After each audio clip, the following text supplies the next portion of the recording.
Good. सो हमने ये पढ़ लिया था कि इंटरफेरेंस होता क्या है, उसकी रिक्वायरमेंट्स क्या है, और अब हम पढ़ने जा रहे हैं कि इंटरफेरेंस हम प्रोड्यूस कैसे करते हैं। तो इंटरफेरेंस दो तरीके से प्रोड्यूस किया जा सकता है, उसकी टेक्निक्स। एक वेव फ्रंट के डिवीजन से और दूसरा एम्पलीट्यूड के डिवीजन से।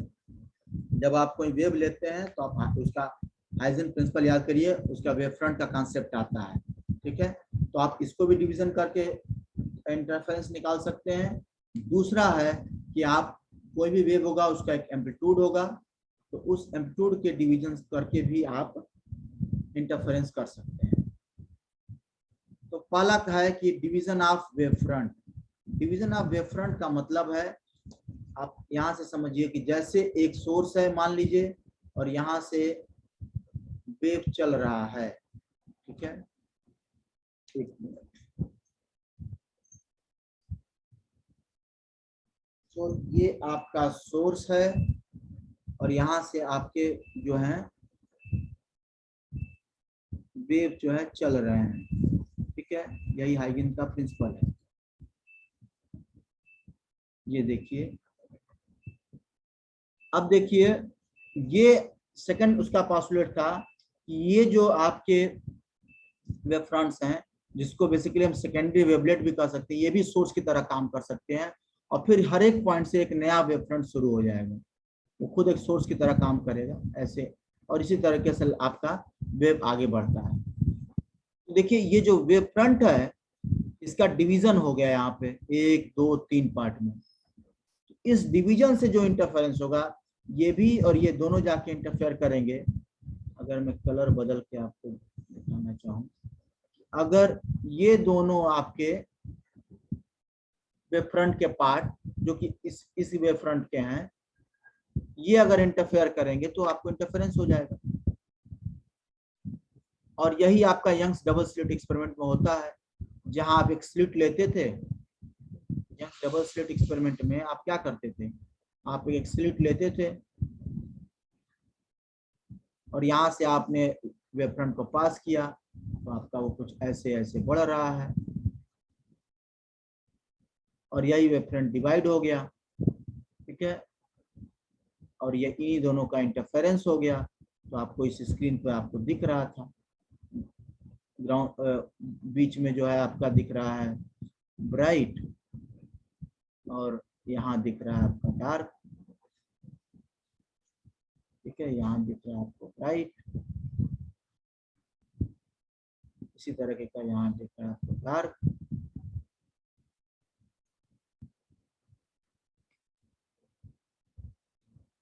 डार्क, ठीक है। तो ये आप यंग्स डबल स्लिट एक्सपेरिमेंट जानते हैं। आगे आप पढ़ेंगे Fresnel double mirror, Fresnel biprism, Lloyd mirror. ये सभी वेव फ्रंट के डिवीजन के कारण होते हैं। यहाँ इंटरफेरेंस जो होता है, इन सभी आपके प्रोसेस में इंटरफेरेंस जो होता है वो वेव फ्रंट के डिवीजन के कारण होता है, और वेव फ्रंट के डिवीजन होने से जो आपको वेव फ्रंट मिले, ठीक है, उनके इंटरफेरेंस से होता है। फिर दूसरा आपका एम्पलीट्यूड वाला डिवीजन था। एम्पलीट्यूड वाला डिवीजन का मतलब है कि मान लीजिए सोर्स है आपका, सॉरी सरफेस है, आपने एक लाइट वेव आपने इंसिडेंट किया, इसका कुछ पार्ट रिफ्लेक्ट हो जाता है और कुछ पार्ट इसका ट्रांसमिट होता है। तो भाई इंटेंसिटी के टर्म में आप लेंगे तो जाहिर सी बात है, अगर ये आई होगा तो निश्चित तौर पे ये आई आर होगा,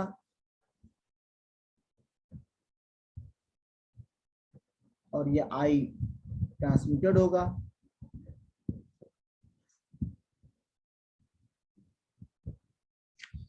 और अगर अगर ये मान लिया जाए कि सरफेस प्योर स्मूथ है, कोई लॉस नहीं है, तो आपको पता है कि लॉस तो होना नहीं चाहिए था, तो i equal to i r plus i t हो जाएगा।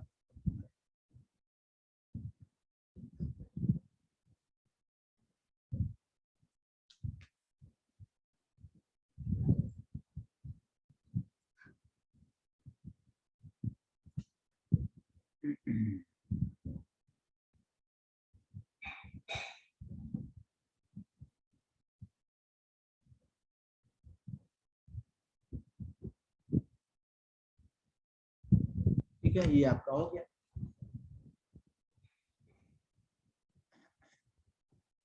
तो आप देख पा रहे हैं कि इसमें भी आपका क्या हो रहा है, एम्पलीट्यूड का डिवीजन हो रहा है। तो अब इंटरफेरेंस जब आप कराएंगे तो क्या होगा, देखिए अब ये लाइट जो गई है ये भी फिर से इंसिडेंट होगी, यहाँ पे इस सरफेस से रिफ्लेक्ट होगी और फिर यहाँ इंसिडेंट करेगी, फिर इस सरफेस पर क्या होगा, एक ट्रांसमिट करेगा और एक यहाँ पर रिफ्लेक्ट करेगा।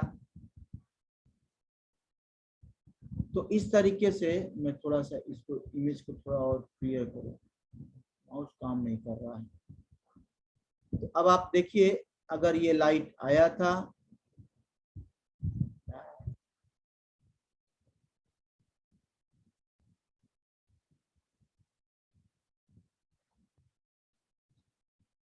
ठीक है, इसका आपने कहा कि रिफ्लेक्ट हुआ है, इसका कुछ पार्ट ट्रांसमिट हुआ है।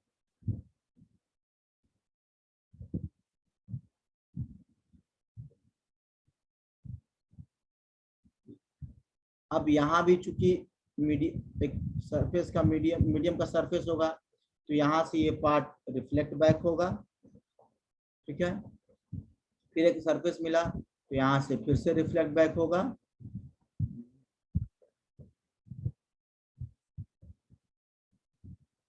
यहाँ से आपका रिफ्लेक्ट बैक हुआ और यहाँ से आपका ट्रांसमिट हुआ। ऐसे ही प्रोसेस चलता रहा। आप देख पा रहे हैं कि ये जो वेव्स हैं, ये जो रिफ्लेक्टेड वेव्स हैं, ठीक है, ये दो रिफ्लेक्टेड वेव्स, या आप देख पा रहे हैं कि ये जो दो ट्रांसमिटेड वेव्स हैं, इनका इंटरफेरेंस करेंगे आप तो भी आपको इंटरफेरेंस की फिनोमेना मिलेगी।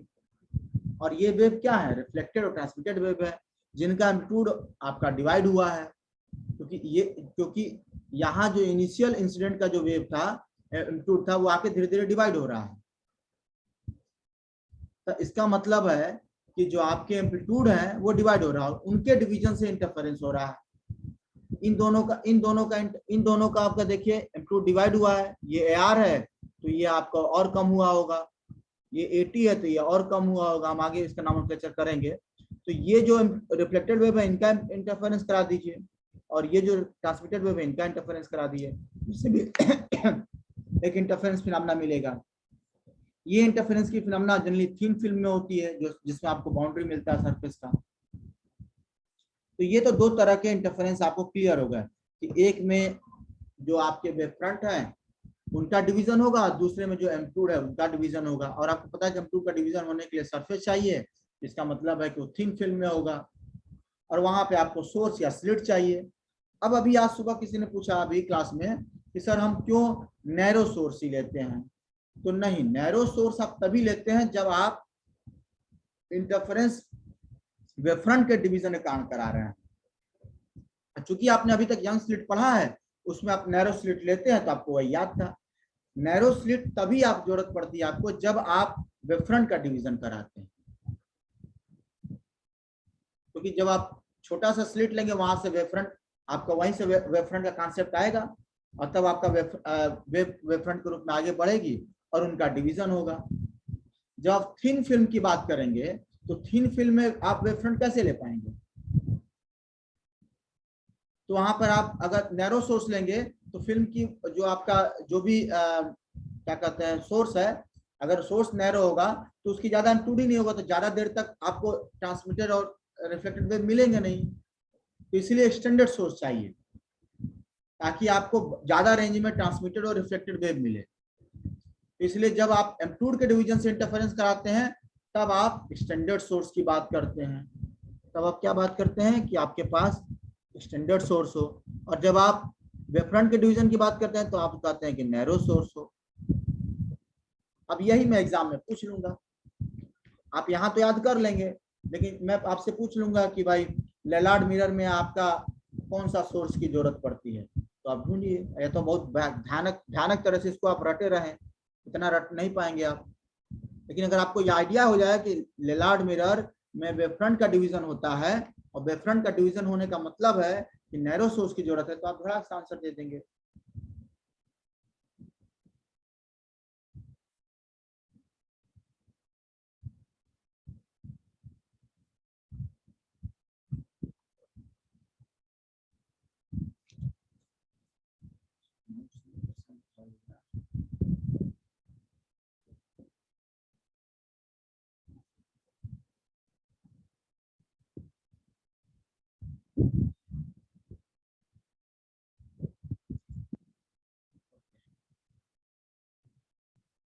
अब देखिए, पहला हम समझने जा रहे हैं कि फ्रेस्नेल बाइप्रिज्म क्या है और कैसे फ्रेस्नेल बाइप्रिज्म में इंटरफेरेंस की फिनोमेना होती है।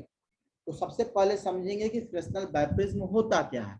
बाइप्रिज्म, बाइप्रिज्म का मतलब दो प्रिज्म जो है, तो दो प्रिज्म ले लीजिए और उसको इस तरीके से रखिए कि दोनों के रिफ्लेक्टिंग जो सरफेस है, ठीक है, वो आपके ज्वाइन हो जाए, बेस टू बेस आपका ज्वाइन हो जाए।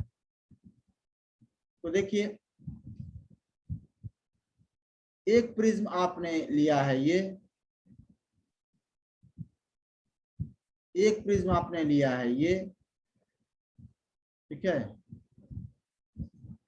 एक प्रिज्म आपने ये लिया है और दूसरा प्रिज्म आपने ये लिया है। दोनों का बेस यहाँ पर है, देखिए जिसको आपने कॉमन कर दिया है, तो आपने बेस टू बेस दो प्रिज्म ज्वाइन कर दिया और इस तरीके से ज्वाइन करना है कि जो रिफ्लेक्टिंग एंगल से वो बहुत स्मॉल हो। तो इस प्रिज्म का रिफ्लेक्टिंग एंगल ये है और इस प्रिज्म का रिफ्लेक्टिंग एंगल ये है, और स्मॉल हो मतलब कितना, 30 मिनट। तो सोचिए, जब 30 मिनट का एक, 30 मिनट का दूसरा, तो 1 डिग्री खत्म हो गया, तो बचा ट्रायंगल में बचा एंगल कितना, 179 डिग्री। तो जो बेस टू बेस मिलाए हैं वहां पे जो एंगल बनता है प्रिज्म का वो होता है 179 डिग्री। तो बाय प्रिज्म दो प्रिज्म को बेस टू बेस ज्वाइन करके बनाया जाता है और इस तरीके से ज्वाइन किया जाता है कि रिफ्लेक्टिंग एंगल्स बहुत स्मॉल हो, इसका और कितना हो, 30 मिनट्स तक हो, उससे नीचे भी होता है, 30 मिनट्स तक हो, ठीक है, दोनों रिफ्लेक्टिंग एंगल्स। तो बाकी एक जो एंगल बचा वो 179 हो गया। ओके,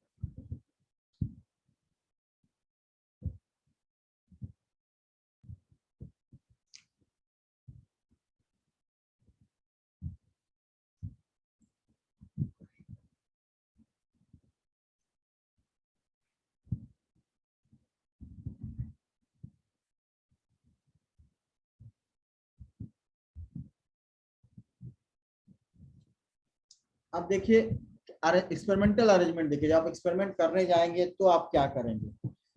इसमें देखिए फिगर हमने बना दिया बहुत सारा, तो आप एकाएक ये फिगर नहीं बना, हम धीरे धीरे एक्सप्लेन कर रहे हैं कि फिगर है क्या। सबसे पहले आपको क्या चाहिए इंटरफेरेंस के लिए, एक सोर्स, ठीक है, मोनोक्रोमेटिक सोर्स, कोहेरेंट सोर्स, एक मोनोक्रोमेटिक कोहेरेंट सोर्स चाहिए आपको। आप बाइप्रिज्म कर रहे हैं, आपको पता है कि बाइप्रिज्म में क्या होता है, वेवफ्रंट का डिवीजन होता है। इंटरफेरेंस की फिनोमेना कैसे होती है, वेवफ्रंट के डिवीजन से। और जब आप वेवफ्रंट का डिवीजन करेंगे इसका मतलब है जो सोर्स होगा वो क्या होगा, नैरो होगा। इसीलिए मैंने कहा कि आप एक स्लिट एस ले लीजिए, ठीक है, और स्लिट एस कैसा होगा, नैरो होगा, क्योंकि यहाँ पर वेवफ्रंट का डिवीजन हो रहा है। मोनोक्रोमेटिक होगा क्योंकि हम पहले मोनोक्रोमेटिक पढ़ते हैं, बाद में वो पढ़ेंगे व्हाइट। और कोहेरेंट सोर्स होगा, ठीक है, मोनोक्रोमेटिक होने का मतलब ये सीधा हो जाता है कोहेरेंट सोर्स। और फिर हमने आपको ये पोर्शन हो गया, तो आपको सोर्स के बारे में पता चल गया, सोर्स है क्या, नैरो है, मोनोक्रोमेटिक सोर्स है। चलिए, अच्छा सोर्स है कैसा, ठीक है, तो सोर्स हमने कहा है कि सोर्स स्लिट की तरह है। सोर्स क्या है, स्लिट की तरह है। क्या मतलब है सोर्स के स्लिट होने का, स्लिट होने का मतलब है ये, और ऐसा अगर होगा,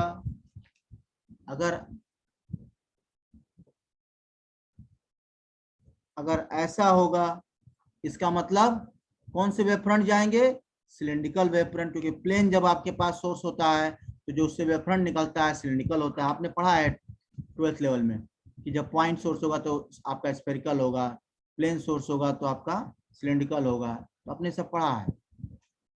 तो इसीलिए आप यहाँ से कौन सा वेव फ्रंट निकलेगा, सिलिंड्रिकल वेव फ्रंट निकलेगा। देखिए सिलिंड्रिकल वेव फ्रंट निकल रहा है, और ये जो सिलिंड्रिकल वेव फ्रंट चलेगा यहाँ से, तो देखिए ऐसे चला, ऐसे चला और यहीं से ब्रेक होगा। और ब्रेक होने के बाद होगा क्या कि एक एंड ऐसा ब्रेक हुआ होगा, यहीं पर आप ब्रेकिंग कर लीजिए, इतना दूर ब्रेकिंग जाने की जरूरत नहीं है। अगर ये स्लिट है तो ये इस तरीके से ब्रेक हुआ होगा कि एक वेव फ्रंट यहाँ और एक वेव फ्रंट आपका यहाँ, देखिए ये दो वेव फ्रंट, ठीक है, और अब इस वेव फ्रंट से आप पास कराएंगे, इस वेव फ्रंट को आप इंसिडेंट कराएंगे। देखिए एक इंसिडेंट प्रिज्म एक एंगल पे हुआ और इस प्रिज्म इस वेव फ्रंट का दूसरा एंड इस एंड पे आया। सिंपल सा हम फिगर धीरे धीरे बना रहे हैं। सिमिलरली ये जो वेव फ्रंट है उससे एक एंड आपका प्रिज्म के इस साइड पे गिरा, जो रिफ्लेक्टिंग साइड है जिसके एंगल आपने ये दोनों एंगल आपने कितना माना, ये दोनों एंगल 30 मिनट और 30 मिनट, ये दोनों एंगल। और वैसे ही इस एंड से आपको एक इधर गिरा प्रिज्म के, तो कुल आपके एक वेव फ्रंट से दो उसको डिवाइड हुआ और दोनों वेव फ्रंट उसके दो अलग अलग एंड पे गिरे, ठीक है। अब आप देखिए, अब बाकी सब मैं हटा रहा हूं, यहां तक का क्लियर हो गया। अब जो ये सिग्नल था ये यहाँ आया और इस एंड से रिफ्लेक्ट हो गया और वो पैरेलल हो गया, ठीक है। और दूसरा जो था वो आपको यहाँ आया और यहाँ से ट्रांसमिट हो गया, ये ट्रांसमिट हो गया। क्यों पैरेलल हो गया, क्यों ट्रांसमिट हो गया, आप समझिएगा। नहीं समझ में आएगा तो जब मैं आपको पॉज लूंगा तो आप पूछिएगा। आप 12th में सब चीजें आप बेसिक जब आप पढ़ रहे थे ऑप्टिक्स तो आपने पढ़ा होगा, तो पहले आप दिमाग लगाइए, अगर नहीं समझ आता तो दोबारा आप ब्रेक में पूछिएगा।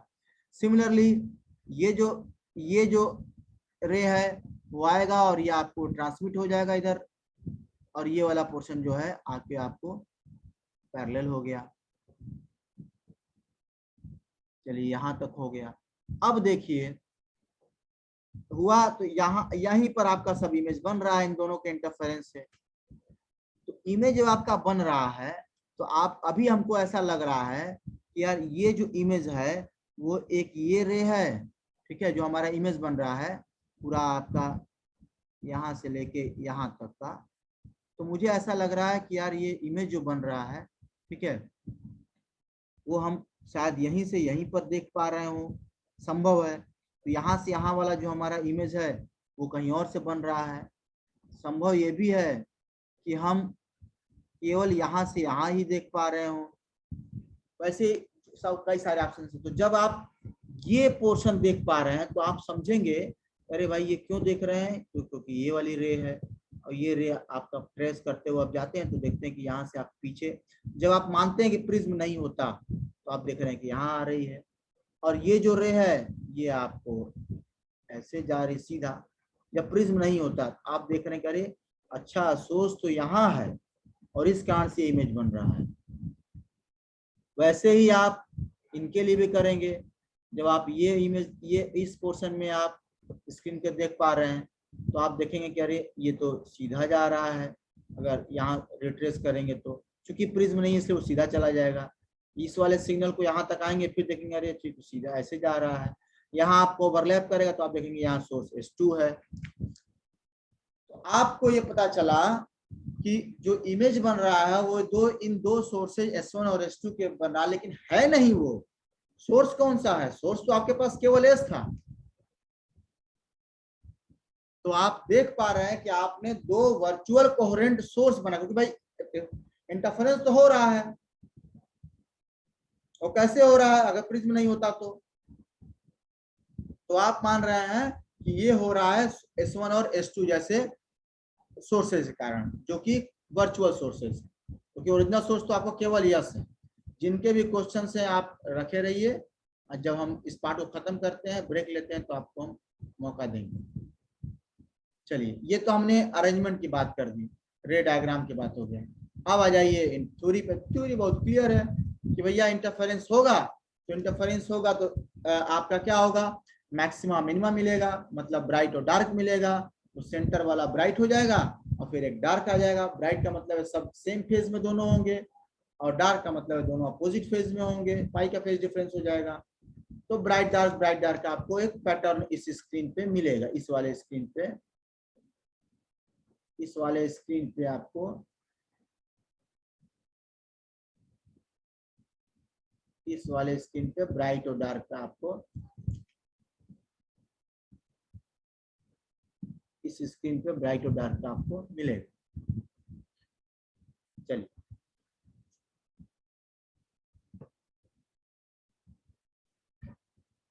और समझिए इस चीज को।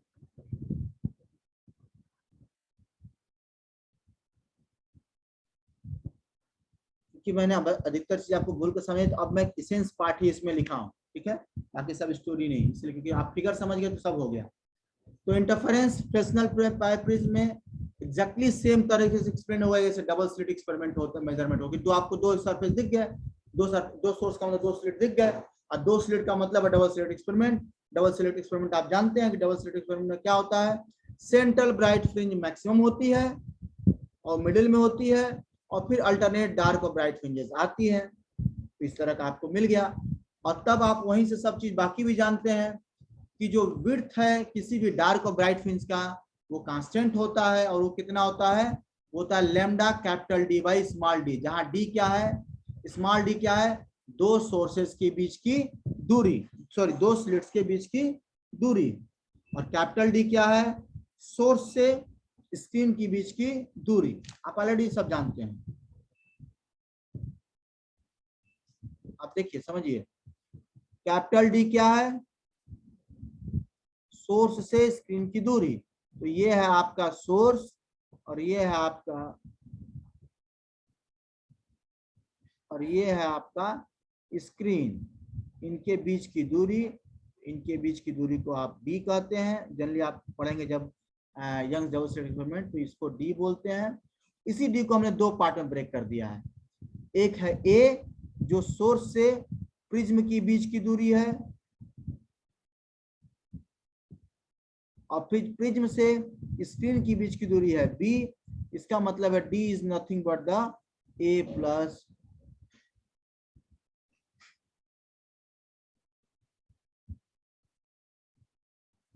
बी।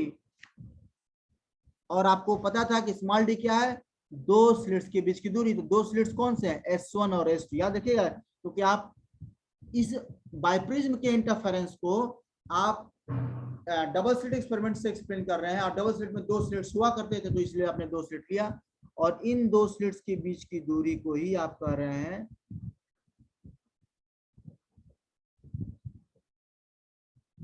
Small D. तो दो जो आपने ब्राइट और डार्क का आप फ्रिंज पा रहे हैं, एक ब्राइट एक डार्क, तो ब्राइट की जो फ्रिंज विड्थ होगी वो होता है lambda capital D by small D, sorry lambda small D by capital D.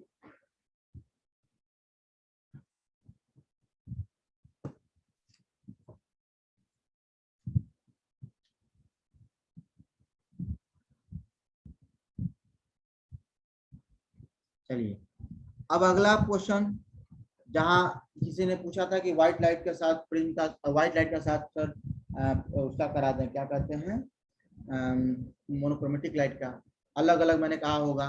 तो व्हाइट लाइट तो आपने मोनोक्रोमेटिक तो पढ़ लिया, क्या होगा अगर व्हाइट लाइट से यही काम एक्सपेरिमेंट करेंगे, तो सिंपल सा है, हर कलर का आपको मैक्सिमम बनेगा। भाई आप वहाँ मोनोक्रोमेटिक लाइट यूज कर रहे थे, मान लीजिए रेड यूज कर रहे थे, तो रेड का मैक्सिमम बन रहा था, रेड का डार्क आ रहा था, रेड का डार्क का मतलब कोई इंटेंसिटी ही नहीं, फिर आपका रेड का मैक्सिमम आ रहा था। अब आप जब आप व्हाइट लाइट डालेंगे तो उसमें सब कलर होंगे, तो जब आप स्क्रीन देखेंगे, जब आप स्क्रीन देखेंगे ऐसे वो स्क्रीन, तो क्या होगा कि यहाँ पे ब्राइट रेड का डार्क दिखेगा, ब्राइट दिखेगा, ठीक है, ब्राइट किसका होगा, रेड का।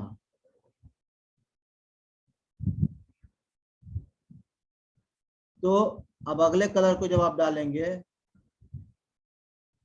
विबग्योर वायलेट है इसमें नहीं है, चलिए इसमें विबग्योर अब जब डालेंगे तो पता चला विबग्योर यहाँ पहुंच गया, लेकिन ये ब्राइट ही पहला तो ब्राइट ही आएगा ना, ठीक है, और इसके बाद आगे सब इसका इसका ब्राइट का डार्क आगे आएगा, वैसे ब्राइट का सॉरी रेड का डार्क इधर होगा, वैसे वायलेट का डार्क इधर होगा, ठीक है, मतलब वायलेट का डार्क का कोई मतलब नहीं, तो डार्क डार्क होता है जीरो, फिर इसका इस ब्राइट के बाद एक और ब्राइट मिलेगा रेड का, जो भी हो, येलो लेंगे तो बीच में आ जाएगा, येलो कलर आपका बीच में आ जाएगा,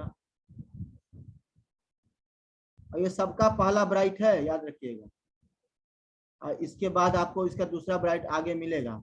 तो आप देखेंगे, और ये विड्थ होगा तो ये यहाँ तक फैला होगा, ये वाला पोर्शन यहाँ तक आ जाता होगा, फिर येलो वाला यहाँ तक घुस जाता होगा, रेड रेड वाला में भी उसके बगल वाला घुस जाता होगा। तो ओवरलैप कर देगा, तो इसमें सब कलर, इस पहले ब्राइट में जो पहला ब्राइट है आपका, जो आपका पहला ब्राइट है, इसमें आपको क्या मिला, सब कलर मिल गया, मिला ना। और मिक्स हुआ तो कौन सा कलर हो जाएगा, वही हो जाएगा आपका, ये सब मिल के यहाँ पे, ये सब मिल के यही हो जाएगा आपका वाइट।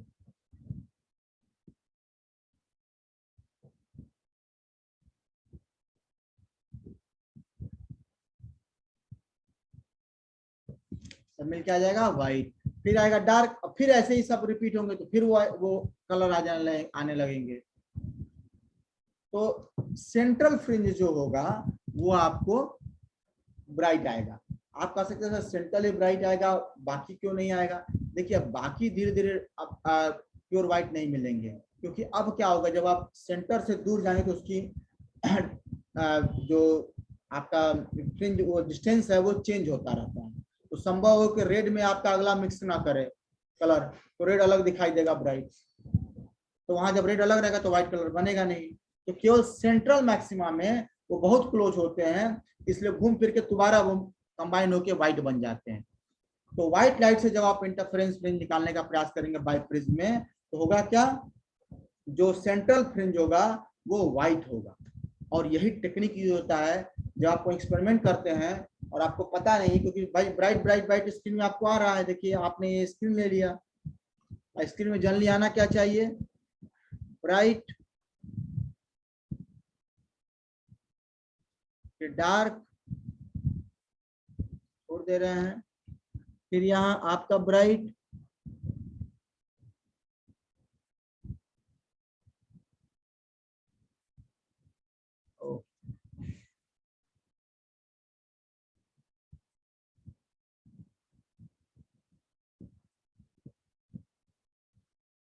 फिर यहाँ डार्क,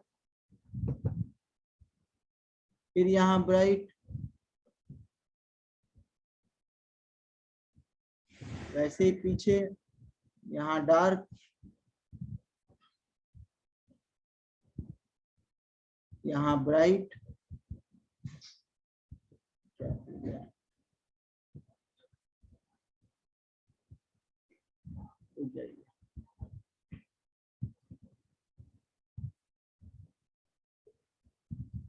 अभी आपको स्क्रीन, अच्छा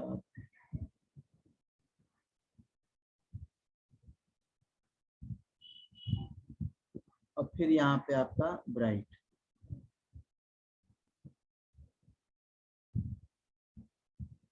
इसमें एक और डार्क, फिर यहाँ पे ब्राइट। आपको ये मैं पैटर्न दे दूं, तब आपसे कहूँ चलो भाई से बताओ कि सेंट्रल मैक्सिमा कहाँ है, आपको पता ही नहीं चलेगा। संभव है कि ये भी सेंट्रल मैक्सिमा हो, ये भी तो संभव है ना कि ये जो फ्रिंज है यही सेंट्रल मैक्सिमा हो,